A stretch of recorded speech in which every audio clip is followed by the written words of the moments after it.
네, 안녕하십니까. 미국 정치와 미국 주식, 미국 주식을 조금 더 중점적으로 리뷰를 하는 미주미정입니다.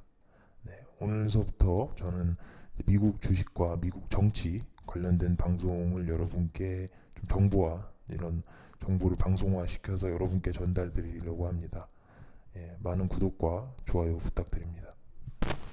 영상은 매일매일 업로드를 할 예정이고요. 안 올라올 때는 이제 부득이한 사정이 있다. 그렇게 알아주시면 되겠습니다. 네. 그리고 일단 제가 미국 주식이면 주식, 정치면 정치지 왜 미국 주식과 정치를 하느냐, 두 개 다 이게 방송을 하느냐 이렇게 생각할 수 있는데 미국 주식과 정치는 정말 밀접하게 관련이 되어 있기 때문에 이렇게 방송을 하게 됐습니다. 네, 그럼 자 오늘 방송 시작하겠습니다. 네, 일단은 미국 지금 이 제가 쓰는 웹사이트가 이제 보이실 텐데요. 미국 주식에 대해서 좀 알려면 미국 정치를 좀 알아야 돼요. 네, 미국 정치를 아예 모르고서는 미국 그 주식을 잘하기가 굉장히 어렵습니다.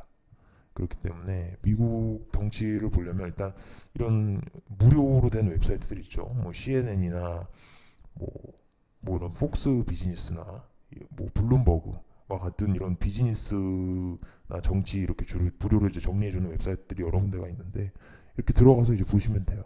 예, 근데 이제 여러분들이 혹시나 이제 영어가 어려우실 수도 있고 또 이런 거를 이제 이 정치적이나 이런 정세를 이해하실 수 있는데 어려움이 있을 수 있어서 그런 부분을 중점적으로 제가 도움을 드리려고 합니다. 네, 우선은 지금 간단하게 현재 미국의 정치 상황을 일단 말씀드리고 넘어가겠습니다. 네, 현재 미국은 정치적으로 굉장히 혼란스럽다고 지금 말을 할 수가 있어요. 일단 첫 번째 이유가 현재 아직까지도 미국 국민의 한 50%에 육박하는 숫자가 미국 2020년에 치러진 미국 대통령 선거는 부정선거였다 이렇게 굳게 믿고 있습니다. 그렇기 때문에 이 전체 이 미국민을 100%의 미국민을 이끌어 나가야 되는 바이든의 상황에서는 굉장히 어렵다고 볼 수가 있겠죠. 예. 그렇기 때문에 지금 바이든이 평소 원래보다도 정치가 원래 힘든 건데 평소보다도 더 고도의 정치를 해야 되는 그런 상황입니다. 일단은 바이든 정부를 지금 바이든 정부가 취임한 지가 벌써 1년이 조금 넘어가는 것 같은데 1년 이제 한 넘어가는 게 좀 다 돼가는 것 같네요. 1년이라는 시간이 이렇게 금방 또 지났습니다. 그랬는데 바이든 정부를 일단 지금 보게 되면 일단 위기가 굉장히 많았어요. 예, 위기가 굉장히 많았는데 일단 첫 번째 위기부터 보면 첫 번째 위기는 바로 아프가니스탄에서 바이든이 철군을 하게 돼요. 예. 아프가니스탄에서는 그러면 이제 왜 철군을 했냐 이렇게 물으실 수가 있는데 바이든이 아프가니스탄에서 왜 철수를 했냐 이렇게 물으실 수도 있는데 일단 그 이유는 생각보다 간단합니다. 생각보다 간단합니다. 이제 뭐냐 미국이 9.11 테러 직후에 아프가니스탄에 이제 들어가서 오사마 빈라덴을 이제 잡는다는 명목으로 알카에다의 수장인 오사마 빈라덴을 잡는다는 명목으로 아프가니스탄 그러니까 중동 전쟁에 깊이 개입을 하게 됩니다. 본인들이 전쟁도 일으키고 깊이 개입을 하게 되는데 이제 아프가니스탄에 그러다가 이제 들어갔어요. 미국군이 여기 직접적으로 들어가서 관여를 하게 되는데 생각보다 아프가니스탄이란 나라를 좀 정상화를 시키는데 많은 어려움이 있었다. 미국민 세금을 들여서 아프가니스탄을 전폭적으로 지원을 했는데 정작 아프가니스탄에서는 지원한 만큼의 성과가 안 나오고 있었죠. 예. 자, 그렇기 때문에 더욱더 지금 아프가니스탄 철군이 사실은 근데 바이든 정부 때부터 추진이 된 게 아니라 트럼프 정부 때도 이걸 추진을 했었거든요.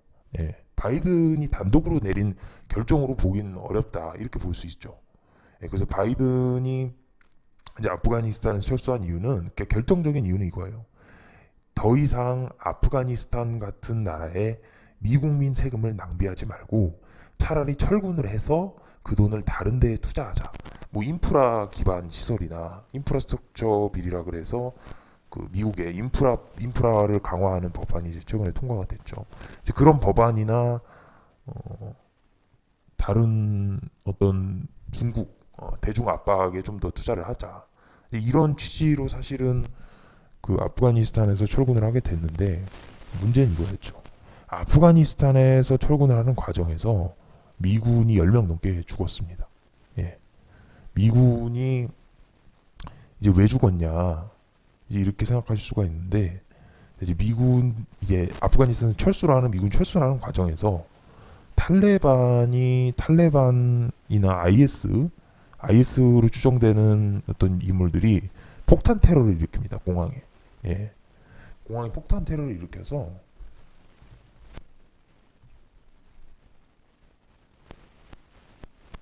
여기서 굉장히 많이 죽게 돼요. 미국 군인들이 굉장히 많이 죽게 되면서 우리 미국민들 입장에서는 우리 딸과 우리 아들들, 우리 군인들을 안전하게 되돌려 오라고 했더니 정작 안전하게 돌아와야 되는 군인들이 왜 죽었냐 이렇게 의문을 갖게 되는 거죠.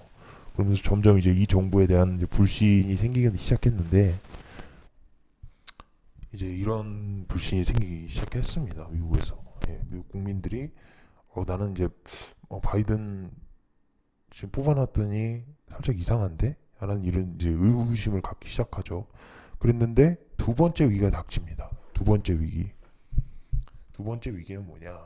바로 그 미국 국경에서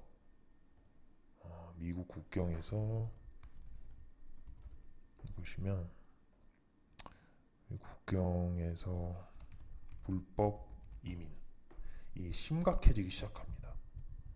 예, 20여 년 만에 최대 불법 이민 러시가 시작됩니다. 근데 문제는 이 러시가 시작되는 게 문제가 아니죠. 이 러시를 막기 위해서 바이든 행정부가 어떻게 얼마큼 노력을 하고 있느냐 이게 중요한 건데 바이든은 그닥 그렇게 불법 이민을 막기 위해서 노력하는 모습을 보이지 않습니다. 자, 미국 국민들은 이미 여론에서 증명을 했듯이 불법 이민을 그렇게 좋아하지 않습니다. 예, 불법 이민자를 그렇게 반기질 않는데 이렇게 불법 이민자를 바이든이 이렇게 거의 방치를 하게 되면서 미국 국경, 미국 남부죠. 남부 그 텍사스 쪽 국경에서 완전히 이제 위기가 일기 시작합니다. 예, 위기가 일기 시작하고 바이든은 또 이런 위기에 대해서 굉장히 미온적으로 대처를 했다. 지금 이런 평가를 받고 있는 상황이에요. 이런 지금 평가를 받고 있기 때문에 대통령으로서는 한 번 더 지금 미국을 좀 실망시킨 미국민을 좀 실망시킨 그런 대통령이다. 지금 이렇게도 볼 수 있을 것 같아요.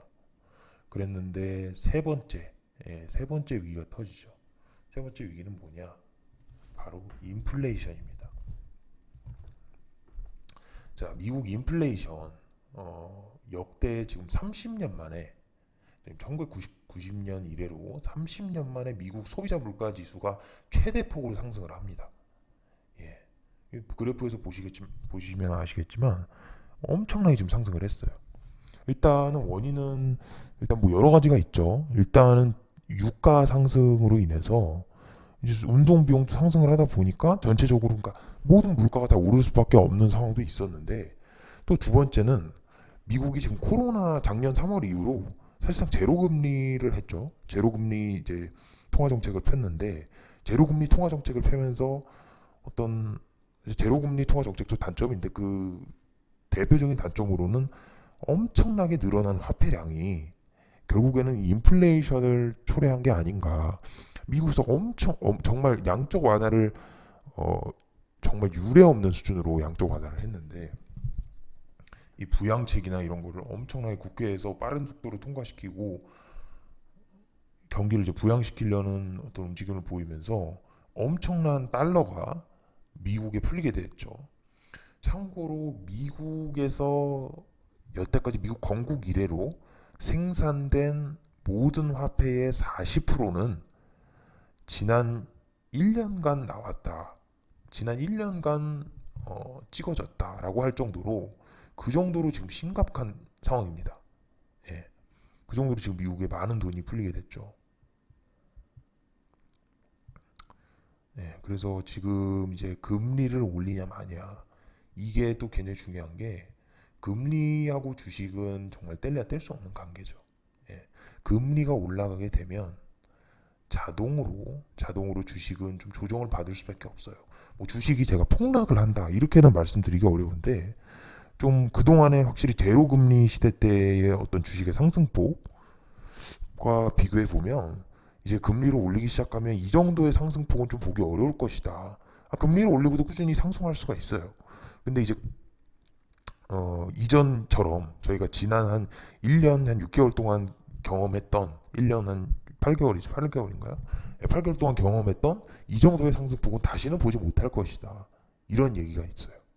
예. 그렇기 때문에 지금 더더욱 심각한 상황입니다. 그래서 지금 금리를 언제 올릴까? 이제 이게 가장 중요한 요소가 됐던 게 최근에 이제 파월을 연임시키느냐 기존의 트럼프 행정부에서 임명했던 파월 제롬 파월이죠.